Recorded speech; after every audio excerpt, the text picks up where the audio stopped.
Good morning, everyone. My name's Mike Norton. I'm a Director General with Natural Resources Canada's Canadian Forest Service from Edmonton. I'll acknowledge that I'm speaking today from the traditional territory of Treaty 6. Our thoughts are with the communities and families, of course, being affected on an ongoing basis by these wildfires, and thank first responders who are responding to the fires and supporting those that are affected. I will provide an update today on the seasonal outlook and some additional information on federal actions and investments to help reduce risks from fires, building from the ministerial event that was held last week. If you're following along with the deck that was distributed, I'll move along to the second slide. Wildfires are Canada's second most costly disaster after flooding. National cost just for the direct expense of fire suppression is around $1 billion a year and rising. And that figure does not include costs related to structural losses, economic disruption, or human health impacts. Climate change is increasing the frequency and intensity of wildland fires and creating longer fire seasons in Canada. Historical averages are increasingly not reflective of what we might see in the future, and that is why the word unprecedented is being increasingly used. Depuis les années 1970, la superficie brûlée annuellement par les feux de forêt ont plus que doublé et l'on prévoit que d'ici 2100, les superficies brûlées pourraient encore doubler. L'interface périurbaine est l'endroit où nos infrastructures et nos forêts se rencontrent. C'est là que les feux de forêt peuvent faire le plus de dégâts. Environ 80% des communautés autochtones sont situées dans des zones forestières et elles sont 18 fois plus susceptibles d'être évacuées en cas d'incendie de forêt. On to slide 3. Wildland fire preparedness and response is a responsibility shared primarily between provincial, territorial, and federal governments. Provincial and territorial wildfire agencies have their own tools and capabilities and main responsibility for fire management within their jurisdictions. The Government of Canada supports fire management through national emergency management and coordination, providing scientific and technical expertise and decision support tools, negotiating international agreements for wildfire resource sharing, and of course, managing fires on federal lands. This is a whole of government undertaking to support the current situation. You can find details on departmental roles in the annex to the slide. The Canadian Interagency Forest Fire Centre is a non-profit organization owned and operated by the federal, provincial, and territorial governments that works to support fire agencies in several ways, particularly by coordinating the exchange of firefighting personnel and equipment domestically and internationally. I should note that Indigenous, municipal, and regional governments and their associated fire services have a critical role in responding to fires that directly impact communities. Slide 4. There's a chart here that represents cumulative area burned by year, estimated from satellite-detected hotspots. Several features I'll point out. First, it shows that this year we are experiencing an unprecedented amount of fire for this early in the season. Second, the rate of increase of area burned is also high. You can see other years with very rapid rates of increase, including 2021, for example, but not this early in the year. If this rate continues, we could hit record levels for area burned this year. Third, this chart also shows that there is an overall trend for fire activity over the course of the fire season. Early spring fires, and then another increase in fires starting midsummer. Finally, you can see high variability in area burned and timing between years, and it is important to remember that the potential for large or damaging fire always exists, even during average fire seasons or under average conditions. Slide 5. Hier soir, le 4 juin, il y avait 413 feux actifs au niveau national.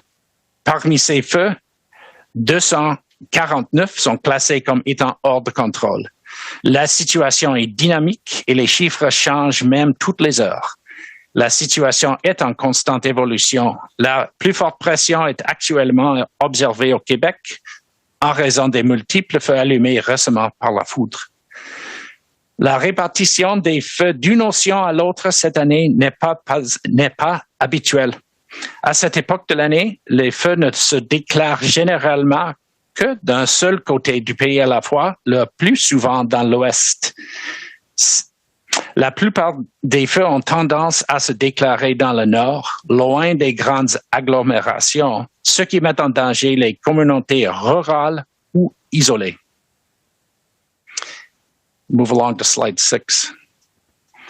As of June 4th, we have experienced 2,114 fires nationally, burning close now to 3.3 million hectares of forest, and these numbers will change again today. As mentioned, this is an unprecedented number for this early in the year. Evacuations have been widespread, occurring in 9 provinces and territories already. At some point, we are now over 100,000 people that have been affected by evacuations at some point since fires began in early May. Canada's ability to fight wildland fires is exceptional and well respected around the world. Our provincial and territorial fire agencies, as well as Parks Canada and NRCan, work seamlessly together through the Canadian Interagency Forest Fire Centre to ensure personnel and equipment are mobilized on a priority basis to where risks are greatest. All countries, including Canada, rely on assistance from our international partners to meet demands. The United States has been a partner for decades, and in more recent years, anticipating the need for more international assistance, we have negotiated agreements with 5 additional countries. We are leveraging those agreements now, and our partners are answering our call. There are currently over 950 international firefighters and related management and support personnel currently in Canada from the United States, Australia, New Zealand, and South Africa. Crews from Costa Rica will arrive soon.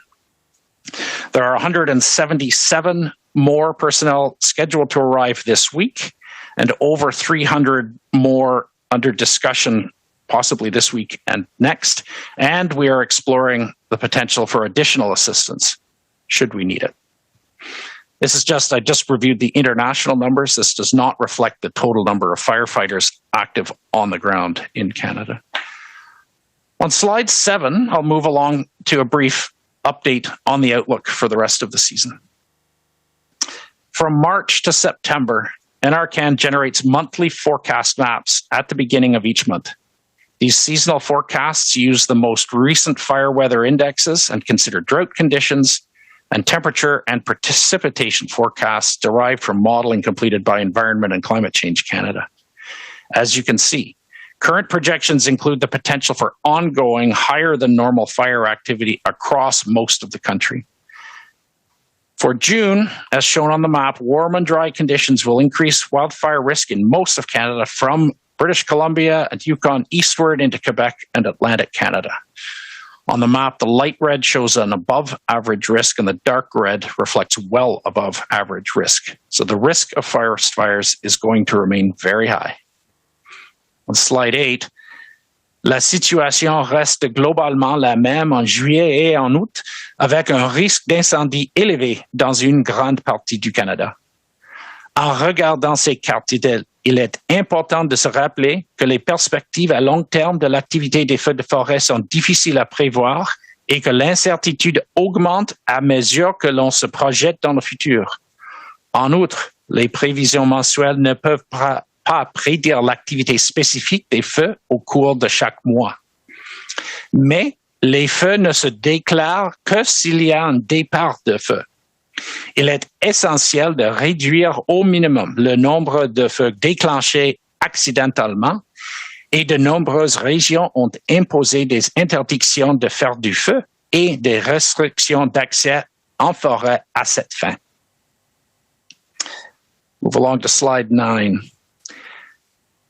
The Government of Canada has made a number of important investments over recent years to build capacity to respond to wildfires and to ultimately increase our resilience to fire. We are modernizing our information systems and key decision support tools. Investments have been made in emergency management and in our strategic understanding of wildfire risk and capabilities, a reminder of the national risk profile that was released earlier this month. We have taken steps to strengthen emergency management capacity in First Nations communities. Parks Canada itself operates a full fire management program, and its capacity has been significantly strengthened. Parks Canada has already been able to assist provinces with firefighting this year. We're currently investing $346 million to help provinces and territories purchase wildland firefighting equipment and to train 1,000 community-based wildland firefighters. Additionally, since 2018, the Government of Canada has invested $3.4 billion through the Disaster Mitigation and Adaptation Fund to help make communities more resilient to natural disasters. Finally, we are continuously collaborating with partners. The Canadian Council of Forest Ministers is a key venue, and just last year, the Council convened a series of roundtables with 100 partner organizations to seek advice and mobilize action on wildfire risk reduction. Slide 10, I will briefly touch on some recently announced investments that will further build capacity. Wildfire Sat will be the world's first purpose-built operational satellite system for monitoring wildfires. The Wildfire Resilient Futures Initiative is part of the Government of Canada's Adaptation Action Plan. It will focus on expanding the FireSmart Canada program. FireSmart does not eliminate risk, but we know that it works to reduce risks. That initiative will also further strengthen the scientific foundations of fire risk reduction and establish an international center of excellence in wildland fire innovation and resilience. We expect to launch that program later this year. And finally, the Disaster Mitigation Adaptation Fund will be further strengthened. On my last slide, to conclude, wildland fires are inevitable in Canada, but climate change is making the challenge more serious. Fire suppression will always be essential, and we have the know-how to meet that challenge. However, fire suppression alone is no longer adequate. We must take proactive steps to prepare for wildfires and to reduce risks before they occur. Collaboration between federal, provincial, and territorial partners on this issue is stronger than ever. And I've reviewed several ways in which the Government of Canada is investing toward exactly that shared outcome. The desired future is one of resilience, where all sectors of society are aware and engaged, prepared to respond to fires when they occur, actively working to prevent unwanted fires, and proactively mitigating risks before fires occur. Those are my remarks. Thank you. Merci.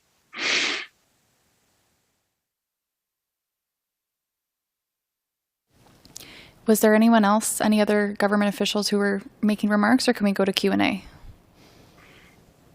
I think we can go straight to Q&A, please. All right, so we'll start with questions in the room. The first question will go to Michael Saba with La Presse Canadienne. Oui, bonjour, Monsieur Norton.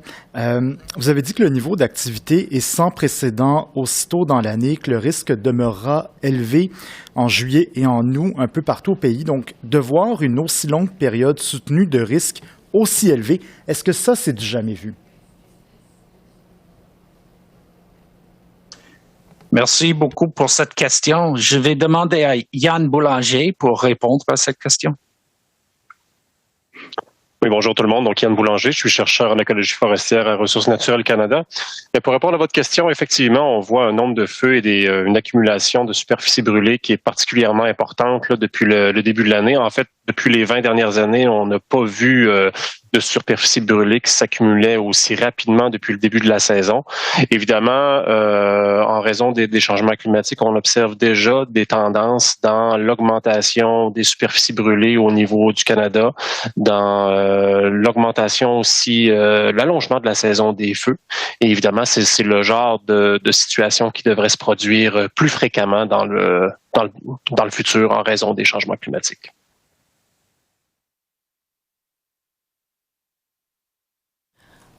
Okay, seeing no follow-up, we'll go to Ashley Burke at CBC. Mr. Norton, I'm hoping you can talk about the role that the Canadian Armed Forces play. Right now, I know that there are some Canadian Armed Forces firefighters, but my understanding is that other people are getting training. Is there, training that's happening for all military members, like basic training so they're prepared to do this, or is it taking several days to train them up before they go? And are there any conversations about doing more training so they are able to respond faster? Thank you. I think best placed would be my colleague Deryck Trehearne from the Government Operations Centre to take that question, please.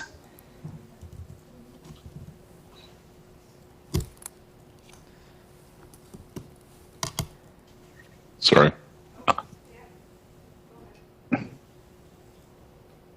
We had sound from you there, Deryck. No?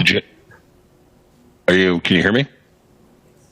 Yes. Okay, great. Well, it's telling me I'm in a death spiral on Zoom here, but I'll talk anyway. So the question was about the CAF. So I would say a few things. One, the CAF has as part of its mandate, supporting emergencies in Canada. That's what they call op lentis. And to speak specifically to the firefighting training, there's certainly 150 CAF members being trained in Quebec. There were 150 being trained in Nova Scotia, many of which are deployed already. CAF has training in basic firefighting, which we call Tier 3 firefighting, which the expert can speak to. But in general, they do have that. They have a preponderance of that in the West, which is exactly what we're seeing, as Mike has pointed out. Most times these kinds of fires are happening in the West, not so much Central and East at this time of year. And so the CAF training, I think, reflects a little bit of that. But they are actually able to rapidly train folks up. It takes about 4 or 5 days. And they typically train with the provinces of note, which is what's happening avec Opfeu à Québec. Sopfeu, oui, c'est ça. En Quebec, and it's exactly what happened with the Nova Scotia Fire Service there last week. So they are able to train up, but in terms of like general training of the entire armed forces domestically, I don't think so. I think it's more regional specific, but we can always come back with an answer on that if needed. Thanks. And are there any conversations about asking the Canadian Armed Forces to train up more individuals so they're ready to respond quickly? I know with the case in Nova Scotia, the Minister Blair last week had hoped that the Canadian Armed Forces would be on the ground by Thursday. They just arrived today because it took several days for that training to happen. And on the ground, there's criticism that it took too long, the worst of it's over there. So are there any conversations in light of what you're seeing right now about having the military already trained up, ready to go in more areas of the country? Yeah, I think there's a general conversation going on about that. And I mean, the CAF, I don't think, is on the line, so they can't really speak to it about current events. But when we approved the RFA for Nova Scotia, which we did in less than 24 hours, the CAF did begin their deployment, but they were very clear. And Nova Scotia was very satisfied, frankly, with the idea that they would be trained up over 4 or 5 days, given the fact that Nova Scotia has firefighters on the ground. There's currently 400 or 500 people there domestically between Nova Scotia and PEI. There's, as Mike pointed out, there's, I think about 20 or 30 Americans there, plus more on the way, plus Costa Ricans as well. So Nova Scotia was looking at those CAF folks as backup and respite to the actual firefighters. And so they were quite satisfied with the 4 to 5 day training as we understood it. And that was part of the plan. Also, we should point out that the CAF firefighters obviously are Tier 3. They're not specialists here. They are backup, they are mop up, and they are general firefighting duties. So they don't go into fight at the pointy end of the stick, as it were, anyway. So I'll stop there. Okay, thank you. And next question goes to David Thurton with CBC News. Hi. I just my understanding is that this whole briefing is embargoed until the Prime Minister speaks, but it's all on the record. And correct me if I'm wrong if I'm with that. But my real question is, how many wildland firefighters, Canadian wildland firefighters, do we have in this country? Yeah, thanks for that question. At a national level, we actually don't track the question. Firefighting is primarily a responsibility at the provincial territorial level. I can give order of magnitude. Would say sort of 3,000 plus would be a best estimate, but we actually don't have a specific number based on where the roles and responsibilities for wildland firefighting specifically lie. So we have about 3,000 wildland firefighters. Am I hearing you? Just the provincial and territorial levels, okay? And correct me if I'm wrong with that. But my follow-up now is, I understand climate change is making the situation worse, but is there anything happening in our weather? Is it La Nina, or something like that that's causing this season to be incredibly bad? And what does the outlook look for other countries that also are going through summers and typically have wildfires. And the reason I'm asking that is because we're pulling their resources. What happens if they need these international wildland firefighters or firefighters back? So if you give me a sense beyond climate change, why this season is really bad and what the outlook looks like for the rest of the hemisphere. Yeah, that's great. Thank you. What I will invite, Richard Carr is on the line. He is our fire danger forecasting expert. I'll ask Richard to take the first part of that question, and then I'll supplement a little bit on the second part of your question. Richard? All right, thanks. Happy to answer part of the question. This year we've had a La Nina that is starting to fade out, and the La Nina actually favors dry Arctic air moving into central Canada, and we've seen that over and over again, but I think with the changing El Nino Southern Oscillation Index, and so we've actually been getting kind of the worst of both La Nina and an incoming El Nino, which is starting to develop over the summer. So we've had a bit more heat than we've had during a typical La Nina spring, but it does tend to favor very windy, dry conditions. Previously, the most area burned was in 1989, and the ENSO index did very much the same thing that year. So I wouldn't be surprised if weather conditions are very similar to what we had in, 1989. Thanks, Richard. On the part of the question about international, so fire seasons in the Northern Hemisphere and the Southern Hemisphere are opposite each other, effectively, the reversal of seasons in the South. So our international arrangements that we have, obviously, the Americans are a key partner for us. Their fire season is roughly at the same time of year as us, which is why we have negotiated over the last year's arrangements with Australia, New Zealand, and South Africa that have fire seasons at other times of year, so that they are able to assist us when we need, and vice versa. We have gone to help in Australia in bad fire seasons. Mexico as well is another important partner of ours. Their fire season their normal fire season is just kind of wrapping up right now, so that we don't see any Mexicans in Canada right now, but we do expect that in a month's time or so, if we need them, that things will have quieted down in Mexico, and we would be able to ask some Mexicans to come and assist. So this international interplay of resource sharing is how the system is designed. All countries, as I said, kind of depend on each other for surge capacity when required, and resources are shared between countries when fire conditions in one country allow them to export to another country that has a time of need. Okay, seeing no more questions in the room, we'll go to the virtual folks on the line. Valerie Michaela Bain with Radio Canada.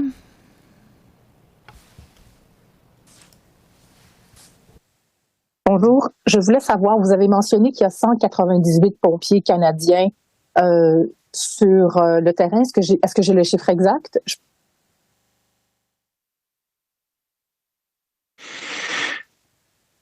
Effectivement, c'est juste environ 200 Canadiens qui sont déployés d'une province à une autre. Le nombre sur terrain est beaucoup plus grand. OK. Pouvez-vous nous donner une idée d'à quel point est-ce qu'on est au bout de nos ressources, étant donné qu'on a fait appel à beaucoup plus de pompiers internationaux, là, si on considère que c'est 950 environ et qu'il y a à peu près 200 pompiers canadiens sur le terrain. Est-ce que, au fil des semaines, je comprends qu'on pourrait faire appel à d'autres pompiers de l'international, mais est-ce que nous, de notre côté, on est un peu limité à ça?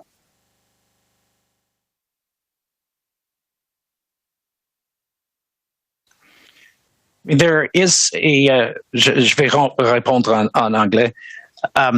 There is obviously a finite number of firefighters that exist in Canada.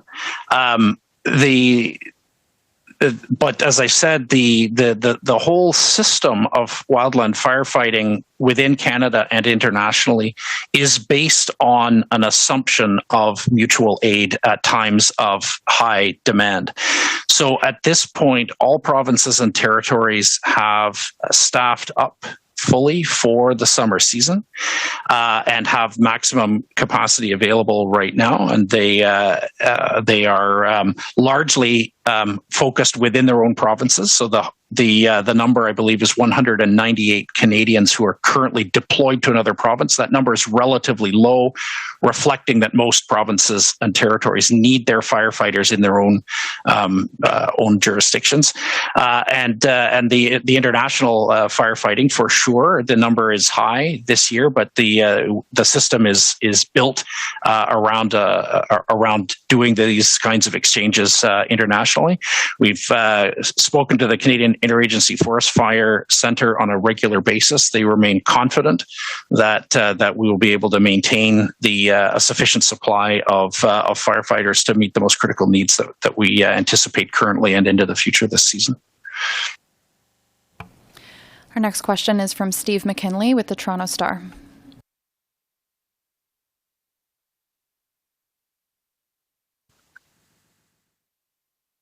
Hi, sorry about that. Steve McKinley from the Star. Do we have any kind of numerical breakdown of how many firefighters are being sent from each country, from Australia, from New Zealand, from Costa Rica? Yes, those numbers exist. I don't know that I could quote them all off the cuff, but I do have those numbers. I see Deryck coming back online. Deryck, do you have those numbers right at your fingertips? No, maybe no sound issues. Give me a second.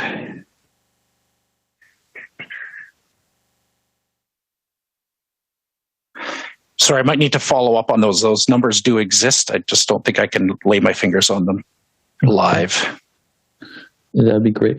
Just as a follow-up, do the firefighters coming from other countries, do they have the same training as ours, or is there a training period that they need to have? I mean, in general terms, the countries with whom we have agreements, those agreements are the product of years of collaboration to ensure, in fact, that the training systems and incident management control systems are sufficiently similar to allow seamless integration of international crews into Canada. So broadly speaking, we know that these folks that are coming in are trained to a sufficiently similar level and are used to operating in a sufficiently similar system to integrate very well. As we continue to push forward discussions with other countries, that is exactly the kind of background work that we do with each country to ensure intercompatibility or interoperability of our wildland fire fighting systems. Thank you. Okay, we'll move on to Jillian Piper with Global News. Hi there, are you able to hear me? Yep, we're able to hear you. Fantastic. As you mentioned, you're looking to find some agreements with other countries moving forward. What other countries are sort of on the radar there? Can you give us any indication? Yeah, I don't want to get too far ahead of negotiations and commit other countries before they're ready to commit. But given news recently, the president of France has communicated an intent to send some French crews over. France is a country with whom we don't yet have an agreement, but we've been working with France for quite some time. There are a handful of other countries where negotiations are ongoing. I'll say sort of broadly Europe and Southern Hemisphere as well, but to avoid unfairly pressuring those other countries, we may not get ahead of the negotiations. Totally understandable. And as a follow-up, what sort of advice are you giving Canadians as they're sort of preparing to go into this summer season? You know, those are maybe who are on even on First Nations communities that you're saying are more impacted. What does the approach look like for them? And specifically for First Nations peoples, is there adequate support for them available given that they are at increased risk? Yeah, thanks. That's a great question. I mean, the first thing that all Canadians should be aware of is the forecast that we've put out today. The risk of fire throughout the season is going to be high, pretty much across the country. Awareness of that fact is the first step. The second is extreme care in forested or wildland areas to avoid starting fires that we don't want, whether that's anything from a cigarette butt to an all-terrain vehicle. The season will require a very high degree of care to avoid more fires starting. About half of fires in Canada are started from lightning. We can't do much about those, but we can do something about accidental starts by people. And the third thing I would say is that people living in rural or remote areas, in forested landscapes, there are some very simple things, very practical things that can be done to reduce risk and to prepare for the possibility of fire. I would refer people to the Fire Smart Canada program for the guidance, but it includes no-cost things like ensuring that gutters on houses are kept clear of leaves. It means storing firewood and propane tanks away from the home, perhaps clearing a highly flammable vegetation from right up against a wooden deck. These kinds of things that can be done at no cost. There's more costly things that can be done for those that have the ability in terms of, sort of building materials and so on. For Indigenous communities and on reserve communities, Indigenous Services Canada has made some important investments recently in an emergency management assistance program for First Nations. They've also made investments to do some vegetation management to reduce fire risk around communities, and for sure the Government of Canada works through Indigenous Services Canada, works very closely with Indigenous communities to ensure that they have the support they need. Okay, thank you everybody. I think we'll wrap up this technical briefing.